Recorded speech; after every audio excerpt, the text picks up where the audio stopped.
जय श्री कृष्णा। राधे राधे दोस्तों। आज मैं जो कथा आप लोगों के साथ शेयर करने वाली हूँ उस कहानी को सुन के आपका मन भी आनंदित हो जाएगा, इसलिए वीडियो को पूरा अवश्य देखें। आज ऐसे ही मैं लड्डू गोपाल की एक भक्त की कथा आप लोगों के साथ शेयर करने वाली हूँ। भगवान तो भाव के भूखे होते हैं, उन्हें हम बाहरी दिखावे से प्रसन्न नहीं कर सकते। उसके लिए सच्ची श्रद्धा होनी चाहिए। भगवान निश्चल प्रेम भाव से रीझ जाते हैं। लड्डू गोपाल की ऐसे ही भक्त की कहानी अभी मैं आप लोगों को सुनाने वाली हूँ। एक बार एक औरत श्री कृष्ण की परम भक्त थी। उनके पास लड्डू गोपाल का विग्रह था जिससे वह हर रोज सेवा करती थी। एक बार तीर्थ पर जाने के लिए उसे एक माह के लिए घर से दूर जाना था। उसने अपनी बहू, जिसकी अभी नई नई शादी हुई थी, उनसे कहा कि मेरे तीर्थ पर जाने के बाद तुम लड्डू गोपाल की सेवा करना। बहू कहने लगी, ठीक है माँ जी, आप मुझे विधि बता दो, मैं पूरी श्रद्धा भाव से उनकी सेवा करूंगी। सासू माँ ने अपनी बहू को बताया कि सुबह सबसे पहले ठाकुर जी को स्नान कराना है, उसके पश्चात सुंदर वस्त्र पहनाने हैं, आभूषण, बांसुरी, मुकुट पहनाने हैं, इत्र लगाना है। उसके बाद जब ठाकुर जी को दर्पण दिखाना और दर्पण दिखाने के बाद जब ठाकुर जी मुस्कुराएं तो उन्हें भोग लगा देना। बहू ने हामी भर दी तो सास भी निश्चित हो गई।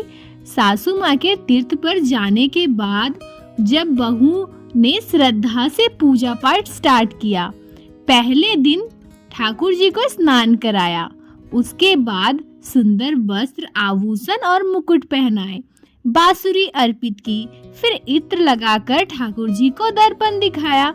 उन्हें याद आया कि माँ जी ने तो कहा था कि ठाकुर जी का विग्रह मुस्कुराते हुए दिखे तो उन्हें भोग लगा देना, लेकिन उसे लगा कि ठाकुर जी का विग्रह मुस्कुरा नहीं रहा है।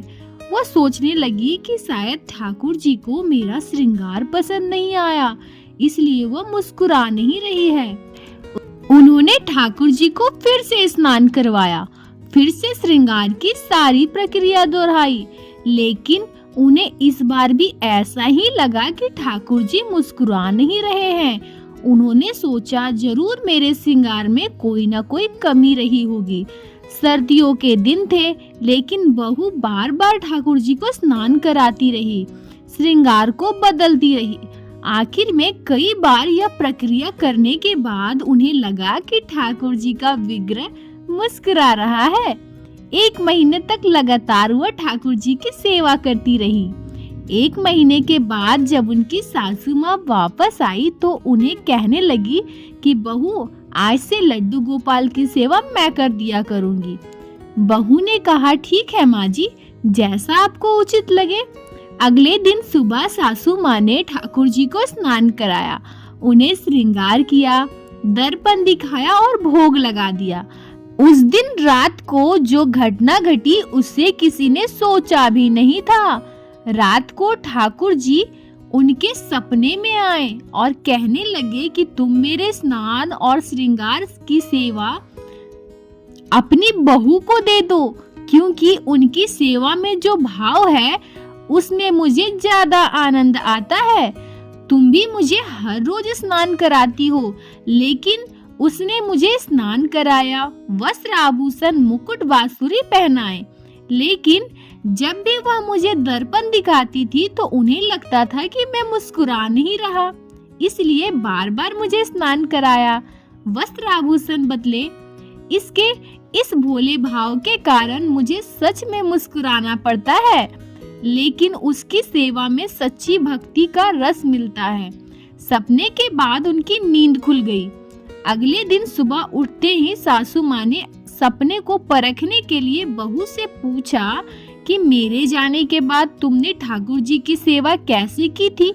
बहू ने सारी बात बताई। सासू माँ को पहले लगा था कि कहीं ये मेरा भ्रम तो नहीं, परंतु बहू के द्वारा सारी बातें दोहराई जाने पे वो सोचने लगी कि मेरी बहू की भक्ति और श्रद्धा से ठाकुर जी प्रसन्न हुए हैं, तभी तो वह स्वयं मेरे सपने में आके बहू के द्वारा सेवा की जाने की बात कही है। सास अपने बहू से कहने लगी कि बेटी तुम तो धन्य हो, तुम्हारे कारण मुझे स्वप्न में ठाकुर जी के दर्शन हुए हैं।